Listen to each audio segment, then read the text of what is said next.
Today on Your Money, Your Wealth, Joe and Big Al answer questions across the financial and retirement spectrum with topics like converting your entire traditional IRA to Roth when it's growing faster than you can convert, consolidating retirement savings, annuities, inherited IRAs, undoing SEP IRA contributions, converting to Roth after age 72, tax loss harvesting and Roth conversions, tax diversification beyond Roth conversions, and what to do if you think you blew up your Roth.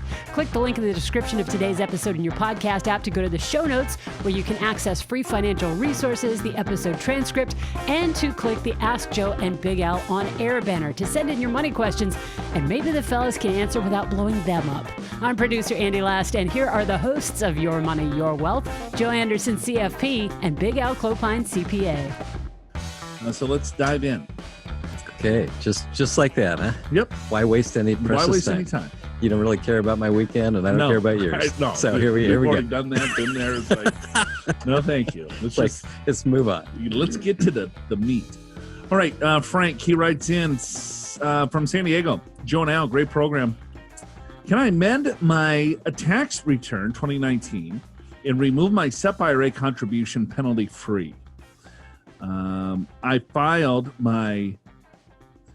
Why does it go TY 2019 return? Yeah, tax year 2019 return. Tax year. Yeah, that's what it means.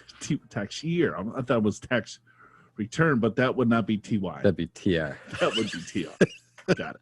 So he filed his TY 2019 return. Okay, tax year 2019 return in May 2020. All right, let's start over here. So Frank writes in from San Diego. Okay. Can I amend my 2019 return and move the SEP IRA contribution penalty free? So he filed his 2019 return in May of 2020. And he probably put that he was going to make a SEP contribution, but he didn't. I've now decided I don't want to make the SEP IRA contribution for tax year 2019. Yeah, forget about it. Can I file and amend the return, take the SEP IRA contributions out of the account, and pay the additional state and federal taxes without penalty? Thank you.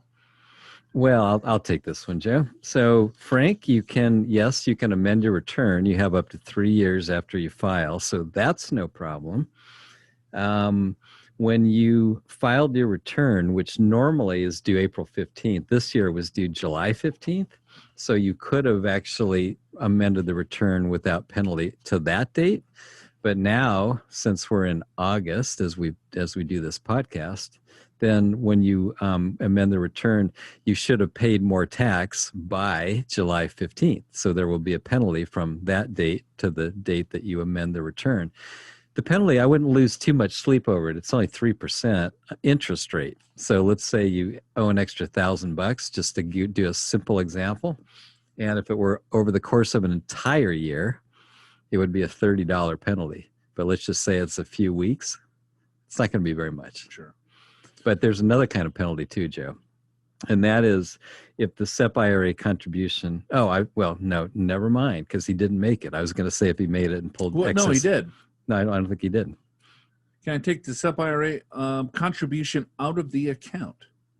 Oh, okay. Well, I was going in the right place then. Yeah, because if he made money on it, yeah, that's what I was going to say. Ordinary income, right? So he put in $15,000 and now it's worth 16. Let's just say you pull it out and you got to pay ordinary income on that 15, right?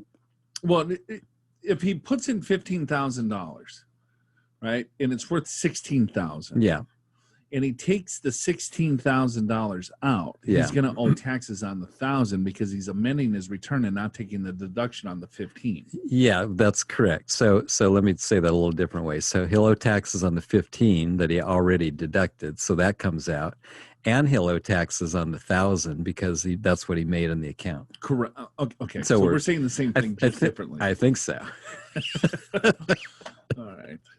Okay, so hopefully that helps. But yeah, I guess without taxes and penalty, additional. Well, the answer's no. Unless I'm curious why he wants to take it out, but maybe he needs cash. Well, it's coronavirus. Maybe he wants to have more emergency fund or whatever. Maybe you know maybe what he could do? He could take a CRD, a coronavirus related distribution, and pay it off over 3 years. Now you're talking, right? Yeah, or pay the account back. Yeah, 3 years later. Yeah. That's very clever. Look at you. All right, Frank. We're here to help. Hopefully that helps. We got Michael from Mississippi. Yeah. Or is that Missouri? Mississippi. MO's Missouri. Correct. All right. I don't know if we've had a. This call could be a from first. Mississippi. Have you been to Mississippi? No, Me neither. I have not. I've only been to Texas and the Dallas airport, which hardly counts. You gotta live life, pal. Definitely does not count as Mississippi. Hello, Well, Joe and Al. We love your show. Michael. Okay, we love your show and listen every day on YouTube. Every day. Every day. Every day. And let's get It's our like, dose of Okay, honey, you're welcome. it's morning. You get the coffee. I'll turn on YouTube. Oh, boy. Michael, you got to get a life. We are 63 and 62, and we will work until our 70s. We have real estate income of about, does that say $10,000 a month? It does. Yes. Wow, that's impressive. That is, yeah. $10,000 a month. Right. And a $1,000 a month pension, $5,000 combined monthly Social Security, which will be claimed at age 70. Good. We pay ourselves $2,000 monthly from our business. We have been converting traditional IRA to Roth IRA over the last few years, but it seems to grow faster than we convert. We converted $100,000 a year. We now have about $650,000 left to convert to Roth IRA. We are 100% in stocks in Vanguard. We want to convert all of them before 2025. Our question is, how much a year do you recommend us to convert a year to finish? So he's got a finish line. He all does. of it. I like it. Yeah, let's get it all Let's out. blow it all out. What would be the best way to convert? What would be our tax situation at age 70? We're thinking about Medicare premium that will be increasing by converting. We want to leave Vanguard Roth IRA for our children. We'll be listening to your show. Thank you. Always keep up the good work. We love you guys and the show. Well, we love you too. Well, what do you think, Al? He's got $650,000. He's 62 years old. He wants to convert it all by 63 and 62. Right. So let's call it 7 years. He's got 650. He's all in stocks. He's like, he's converting, but I can't convert enough because the market keeps going up on me. Gets away from me. So I think you look at income, $10,000 a month real estate, so that's $120,000. There'll be some depreciation. Who knows how much? Let's just say $20,000 to keep the math easy. So $100,000 of income there, monthly pension of $1,000, $12,000. I'm going to round it to 10. So now I would convert to the top of the 22. Well, hold on. No. Yeah, I agree, but let's get there. We're out of time. Oh, yeah. Okay, never mind. So convert to the top of the 22% tax bracket. The top of 22% tax bracket is what, $160,000 of taxable income. Yeah, I think it's about 170. Okay, so 170. So you're still going to convert roughly about $100,000 now. Push out Social Security to age 70, right? Keep converting there because at the top of the 22, you're still going to have money into a 401k IRA, but we talked about it before. Those dollars will come out and you'll use up your standard deduction in the 10% bracket. All right. Cruising. Moving along. Yeah.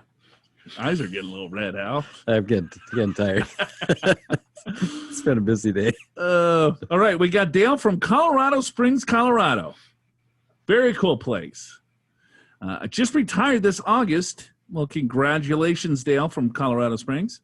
I have a traditional IRA with Vanguard, the Wesley Income Fund, with around $150,000 in it. And I have a traditional 401k with Fidelity from my past job with around $175,000.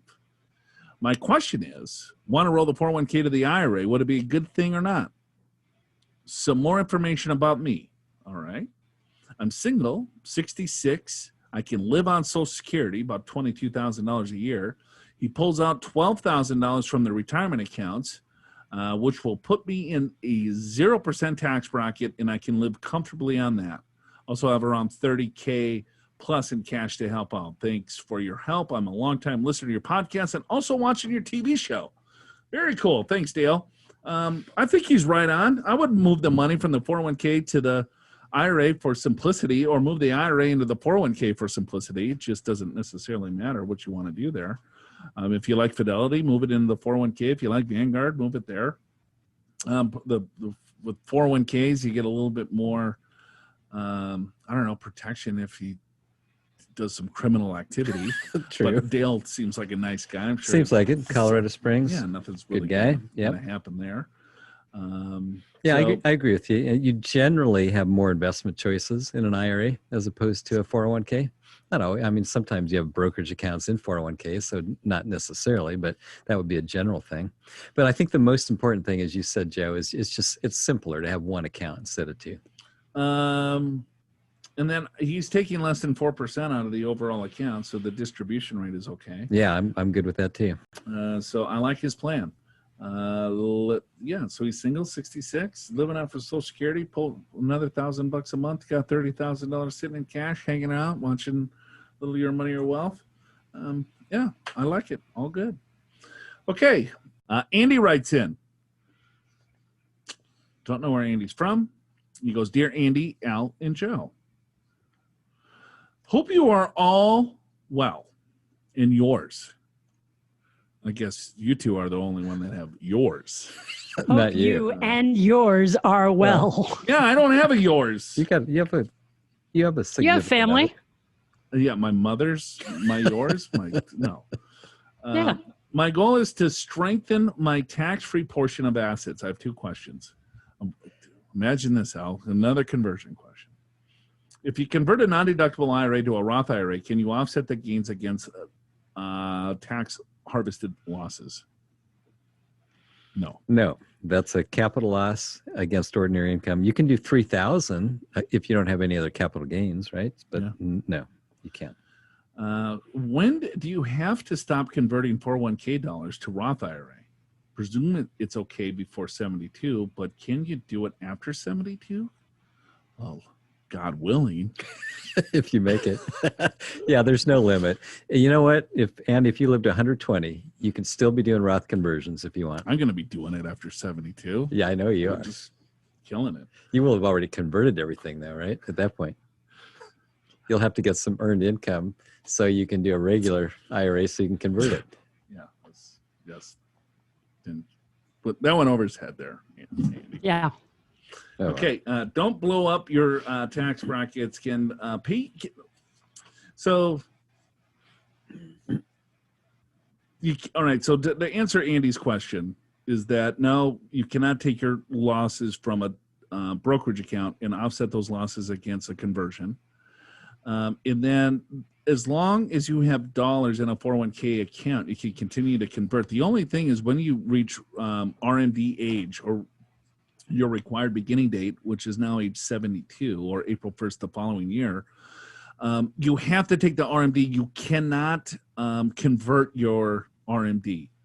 So the RMD has to come out first, then you can do the conversion. So if you convert your required minimum distribution, then that's called an excess contribution.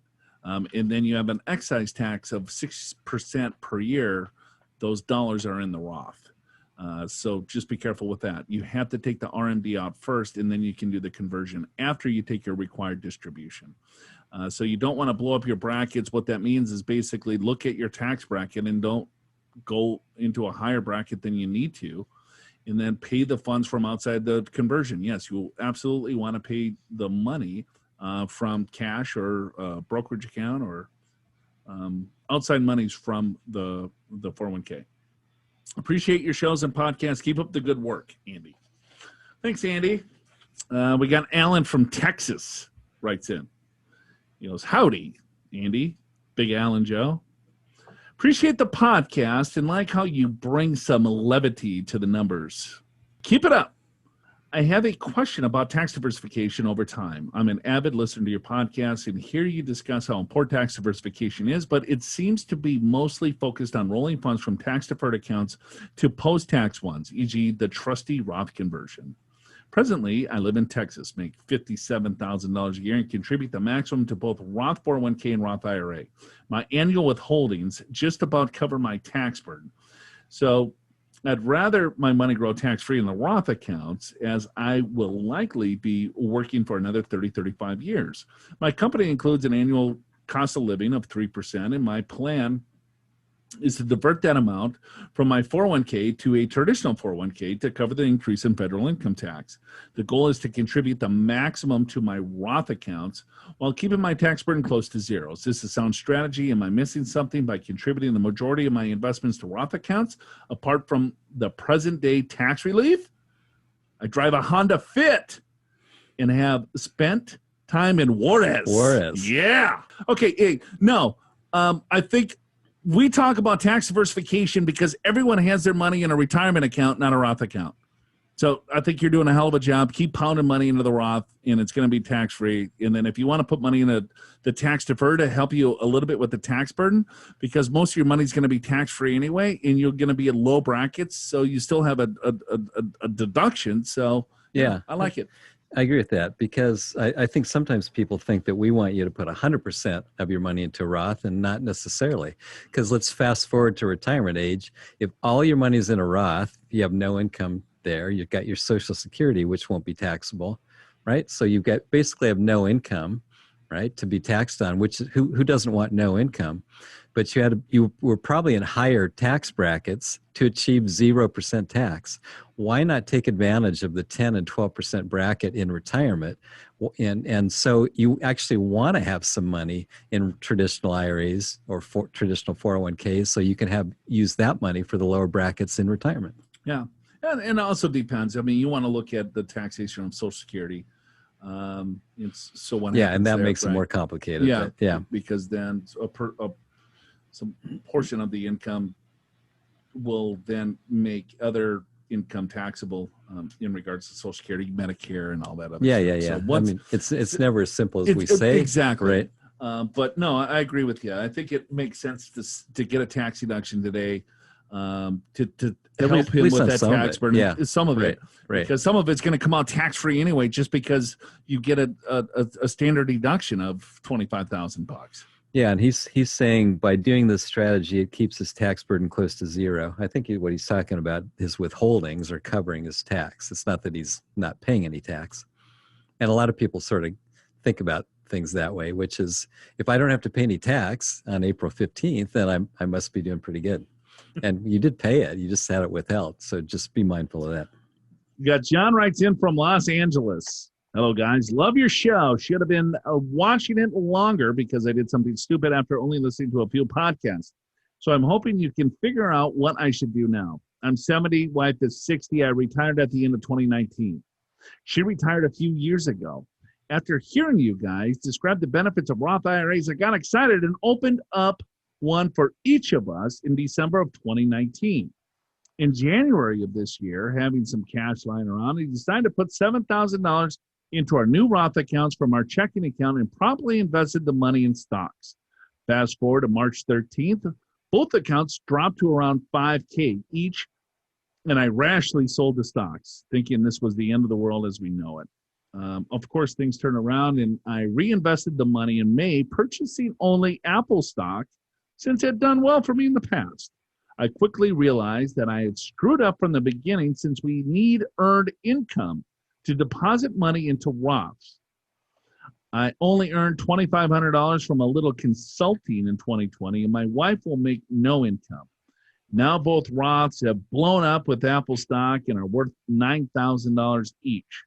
So my questions are, should I transfer the stock from both Roth accounts into our cash investment account, both with TD Ameritrade, before the end of the year, or what? Can I take the loss from March and because he sold it at a loss and then reinvested it and it blew up. Okay. Right. Will there be any penalties, or is there anything else that I must do to keep the man off my back? Keep up the great work. I got a very, very simple, easy solution for John. I do too. Let's see if it's the same way. John, you retired in 2019. You had earned income in 2019. You made the contributions in January of 2020. You have until April 15th of 2020 to make a 2019 Roth IRA contribution. And this year was actually July 15th. Label the Roth IRA contributions that you need as a 2019 Roth IRA contribution and don't do anything with the account. Yeah, totally agree. That's all you got to do. Instead of calling it 2020 contribution, call it 2019. And that's allowed up to the tax filing date, which was July 17th. So there you go. I bet he's already blown this thing out. He sold it, went to cash, trying to take the before this comes out. I guarantee he did something different, and he was not patient. We'll get his follow-up question with what he did. He was not patient. John, hopefully you were patient, and you just waited for your question to be answered, because that's a big one.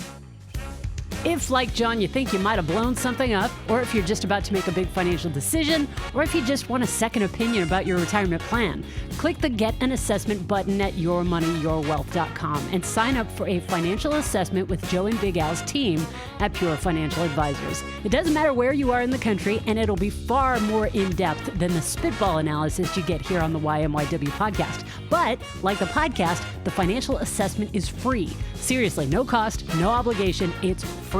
It's safe too, because it'll be via video conference call, so you can talk about your finances with a certified financial planner while on the couch in your jammies if you want.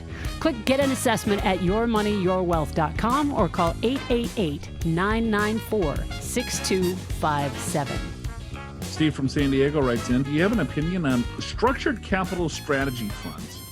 As an advisor is trying to talk my 55-year-old sister into one. She's a first-time investor. The fund is recommending only invest in the S&P and Russell 2000 in an international fund, no bonds. It doesn't sound like a wise investment to me. It supposedly covers you against losses of up to 10%. It's a variable annuity. It's a variable annuity is what it is, because what they're doing is, it's funny. Why doesn't this sound good to Steve, though? Hey, We're recommending that you can get in the S&P 500, Russell 2000, in an international bond fund. And guess what? If you lose 10% of that, you're all stocks, because the reason why you hold bonds is to protect you from the downside. But they're going to do it another way, because you get full upside participation with the Russell 2000. You get the international S&P, and if the market goes down 10%, we'll cover it for you. No biggie. That's why you don't need bonds in this product. Why doesn't that sound good to Steve? It sounds wonderful. It sounds wonderful. It sounds great to me. Where can I get it? Yeah. What's the catch? Well, maybe that's what he's thinking. It's a catch, right? It's just a variable annuity that has some downside protection that will give you the upside. But there's participation rates, there's cap rates, so you got to be careful. You get a much smaller upside than the market. Right. If the market does 10, they might have a participation rate of 40% of the market, so you get 4. Or it might have month-to-month cap rates where you can only participate in so much of the growth on a month-by-month or per cap basis. So you got to read the fine print. So, Steve, I agree with you. It's not a great investment, but I don't know why you thought of that. If they just told you what you told us, it looks pretty good. Yeah. Buyer beware. All right, we got Patrick and Jackie from Islip, I guess. I think so. Oh, I thought for sure, Andy, you would throw me under the bus there. I don't know how else you could say that. Islip, New York. Dear Joe, Al, and Andy, yo. Exclamation point. What up? What up, P? I drive a black Honda Civic, and my wife drives a white Suburban Outback. Subaru Outback. Subaru. Oh, Subaru. I just envision her in a Suburban, like a badass chick, and then he's driving this Honda Civic. And I was like, my wife inherited an IRA from her mother about 5 years ago and is currently receiving money annually based on her age. We declined the money this year as per the Secure Act. Okay, question 1. If I inherit this account, do I receive it under the old rules of a stretch IRA? No, because let's say if your wife dies and you inherit it, is that what Patrick is asking us? I believe so. I think so. No, then it would have to be distributed out within 10 years, even though because you're inheriting an inherited IRA, the stretch would not still go on a joint life. Yeah, so the key here is, when did you inherit it? If you inherited before December 31st, 2019, it's the old rules, and 2020 and forward, it's the new rules. No stretch. But he is the spouse. Yeah, but it's a beneficiary IRA. Can't be a spousal. right? Yes, I'm 90. As soon as I read this again, I was like, well, wait a minute. Let me rethink this. My 3 children are listed as beneficiaries on this account, and we don't want to leave them with a tax time bomb when we pass. We are 53 and 51 respectively. What are our options to avoid this? I want to drain it now slowly over a few years and reinvest it somewhere else, like a Roth. The owner of the Subaru disagrees. She points out that the account is currently about $70,000 with American funds and her growth fund of American doing quite well. Let's compounding interest do its job. Tax bonds be damned. Patrick, I'm with you. Depends on your tax bracket, but you can still compound interest in a Roth IRA. You just won't be taxed on it. It will grow forever tax-free. So I don't know what Subaru is all upset about. Yeah, but I think it's probably it's in a traditional right now, or does it say? Yeah, it's in an IRA. It's in an IRA. So you well, first of all, but is he talking about the inherited IRA? Yeah, I think so. Well, you can. It doesn't matter. It's a tax time bomb to the kids because they can't convert it anyway. So if they take the distributions out slowly, they could make those distributions as a Roth contribution, I guess, if the kids have earned income. I wanted to make that clear because you can't convert an inherited IRA, but you can do distributions. And if you qualify for contributions, then you can contribute to the Roth. But here's another thought. I think I'm with the Subaru driver because Jackie. $70,000, and it's you're going to be draining money out anyway, right, over time, and you got 3 kids. I mean, how big a time bomb is this going to be? Really? I mean, good question. It's not going to be huge. We blew up the clock, but yeah. This is what you do, Patrick. You take it out and you put it in your Roth's. Your kids' Roth IRA is what I would do if they qualify, if they have earned income. If they have earned income, yeah. Right? $6,000 a pop. You do that every single year. I don't know. And then have it compound 100% tax free. That'd be a nice little gift. That'd be but Jackie's awesome. not going to do that because it's her money. She didn't inherit it, and it's in American funds. It's in the growth fund of America. She doesn't want to dink around with it. So, good luck with that battle. Yeah, the inherited IRA kind of threw me off there for a second. Yeah. Because it's a spouse. If they inherit an inherited spousal, it's still a new inherited IRA for them. It can't be you can't do a spousal inherited. Yeah, because it's still in the deceased's name. Right. So it's in. So it would start fresh. Yeah. So no, that at this point, or they would have to distribute it out. Yeah. If she died and he inherited it, then it would be a 10-year distribution period. Okay. Hello all. My name is Wilfredo from New York. I like that. I think that's such a cool name. Wilfredo. I currently have 2 children, 4-year-old and 18 months. And I was thinking about max out Roth IRAs for me and my wife. And in the event that any of the children want to go to college, then we would withdraw contributions, which by the time should be more than enough, assuming we can contribute the maximum contributions for the next 13 to 15 years. What's your opinion on this approach? Thanks. Can't wait to hear the joke about my question. Wilfredo. There's no jokes about these questions. No, they're great questions. No, I don't hate the idea, and I'm not going to make a joke of it.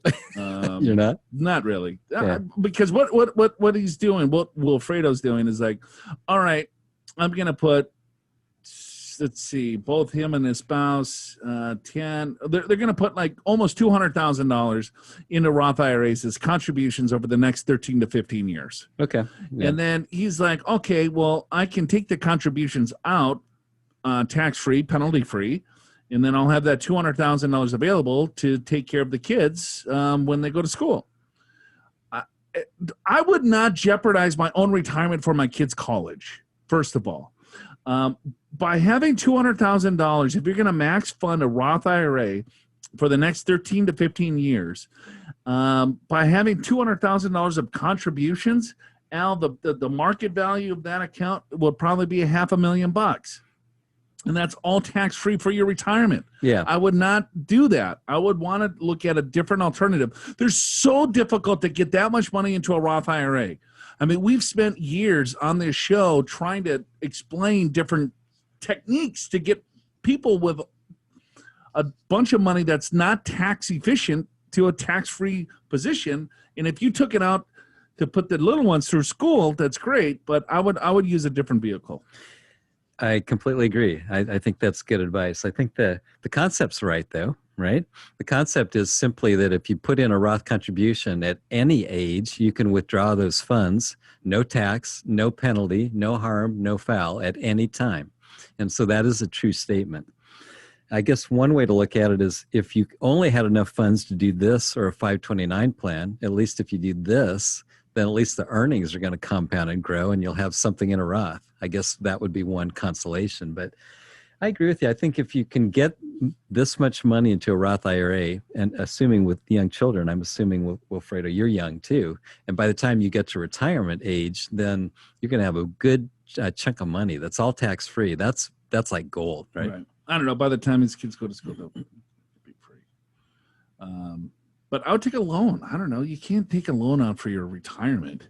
So he blows all of his Roth money or a big portion of it. Right. You know? I don't know. Or let the kids pay for it. Or something. You know what you do? You just kind of run a couple of different scenarios to say, all right, well, how much money should I be saving to make sure that we can fund X amount of the kids' college education that still doesn't jeopardize my overall retirement. So, but very nice gesture, Wilfredo. It is. The only thing I don't like is, Patrick and Jackie, we found out they were from East Islip, New York. Wilfredo, just New York. We need a little bit more specifics there. Right. I wonder if he's neighbors. Yeah, maybe. I wonder what he drives. Okay. Wilfredo. What's the name of your dog? Yeah. I don't know. What do you think Wilfredo drives? What was your name when you were taking Spanish? Yeah. Wilfredo. And he's got 2 young kids. I'm going to say a Toyota Corolla station wagon. I think that's what his wife drives. Okay. And I think he drives a Honda Civic, just like Patrick. All right, Wilfredo. Hopefully that helps. See, we're not making jokes. We got one from Minnesota. Hi, Joe, Big Al, Andy. This is Matt from Minnesota. Love the show. Understand that with the new stretch rules, having a trust as a beneficiary of an IRA 401k gets nailed in taxes. But what do you do if you have minor children? Someone needs to control the money. Are you stuck losing 50% to the government? Should minor children be listed as a beneficiary on an IRA 401k? I have a will with guardians specified, but I'm confused on how the money gets controlled. Thanks. All right, Matt. Good question. So what he's referring to, Alan, is that if you name a trust the beneficiary of a retirement account, and if it's not set up appropriately, it kind of blows things up. Right. And here's why. Is before, if you passed away with a retirement account, you could stretch out the tax liability over the kid's life expectancy. Matt from Minnesota has minor children. So their life expectancy is long, and so the distribution that they would need to take out of the retirement account is quite low. So the tax burden is nothing. The recent changes, though, is that, all right, now you have to take a lot of money out of the accounts over 10 years. All of it has to come out within 10 years. So you could take nothing out over 9 years, and then everything comes out on the 10th year, or you could do 1/10 or whatever that you want to do. But it accelerates the money coming out of the account. So why is this a big tax issue? Well, it depends on what Matt from Minnesota's goals are, right? If he names the trust the beneficiary of the retirement account to control the money from the grave, to say, you know what, I don't want my kids to get a dime of this. I want to hold it in trust, okay? Well, what happens then is that there still has to be a distribution from the IRA. Right. Right? But the money it's in the trust. Then it's held in trust. Yeah. And then if it's held in trust, any income that dollar generates is then also then taxed at the trust rates, which is at 37% with about $10,000 of income. Yeah, that's probably about 13,000 of income. You're at the highest bracket, is right. So but you do control the money that way. So yeah, he's like, I don't want to give any money to the kids and blah blah blah blah blah. So but remember with the stretch IRA rules, there's an exemption for minor children, meaning that they can still do their life expectancy up to age 18, right? The old rules. So naming a trust as the beneficiary for minor children still makes sense. And so he's all set. Any other comments on that? You look a little punch drunk there, Al. I'm just trying to say but the stretch IRA rules are still available for minor children, right? So they do have to take a required minimum distribution. It's just small. Yeah. So, right? I mean, he's got minor kids, and so the distribution's but part of this too is trust. Well, if you don't have if you have a trust, you got the trustee set up. If you don't have a trust and you have the minor children as a beneficiary, you have to name a conservator or a guardian, which he has. So that's good. That works. So the guardian just kind of takes control of the cash. I'm not an attorney, but my understanding is if you name a minor child as a beneficiary and don't have a guardian, then it has to be court appointed, which is a hassle. Yeah. So be careful with naming trusts as the beneficiary, because if you want to hold the money in trust, and it kind of blows you up. Or if you just do the see-through, let's say you take the distribution and it goes directly from the retirement account to the beneficiary, it needs to be distributed within 10 years anyway. So having a trust as the beneficiary is not going to protect it from what you want it to protect it from anyway, potentially. Right. So, all right, we got Marion from Clovis. Which is... where the hell is Clovis? It's right near Fresno. My mom and both my uncles, my grandparents, that's where my mom was raised, in Fresno. And my uncle lived in Clovis for years. It's actually on the outskirts. I think it's south of Fresno, if I'm not mistaken. It reminds me of those cigarettes that smell like... Cloves. Clovis. Okay. All right. Marion, I'm 75. You know what I'm talking about, Andy. She's smoking the cloves.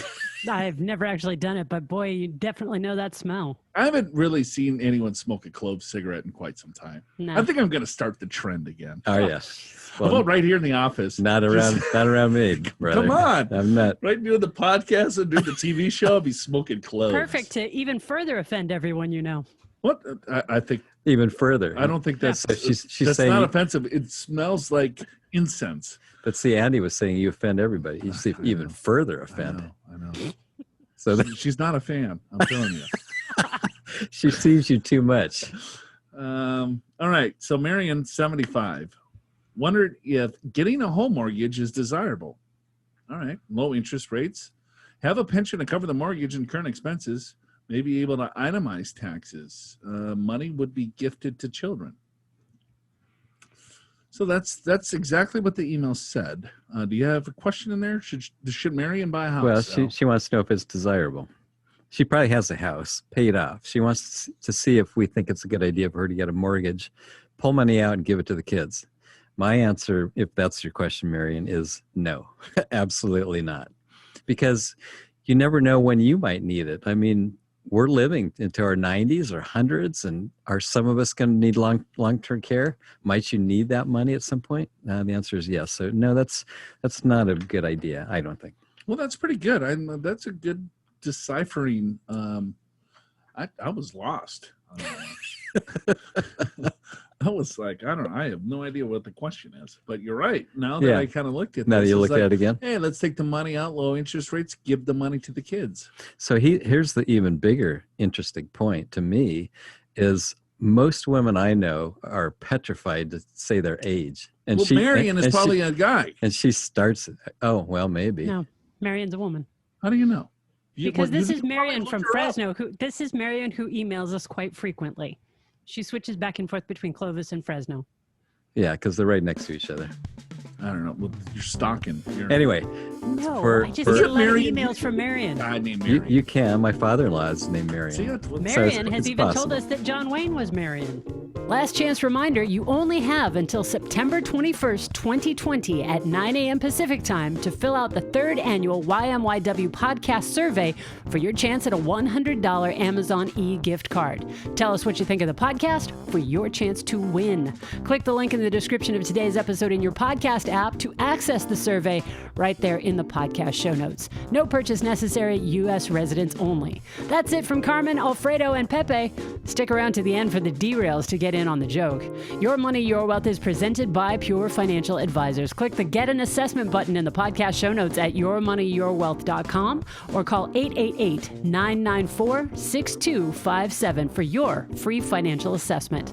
Pure Financial Advisors is a registered investment advisor. This show does not intend to provide personalized investment advice through this broadcast and does not represent that the securities or services discussed are suitable for any investor. Investors are advised not to rely on any information contained in the broadcast in the process of making a full and informed investment decision. Have you ever been there?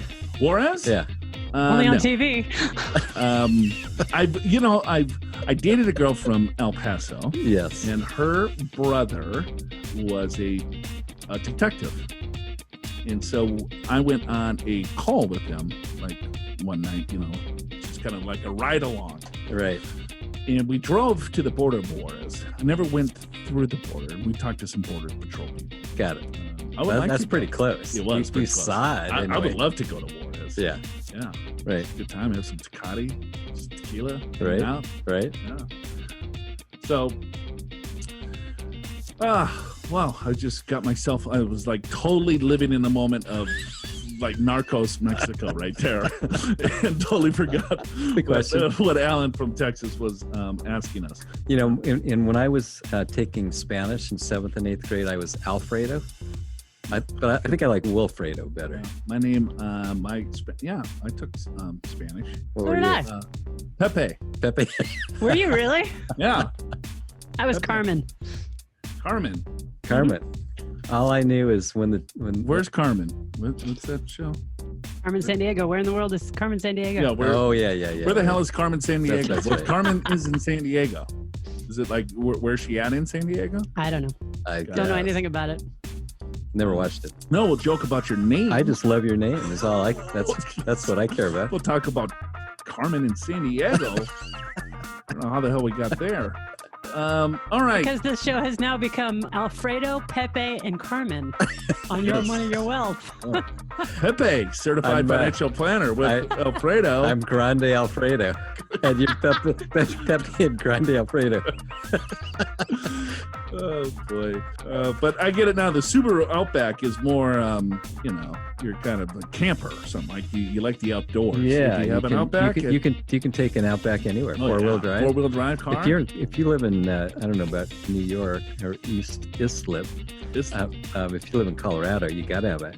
I think it's Yeah. it's mandatory. Yeah, It's right. mandatory.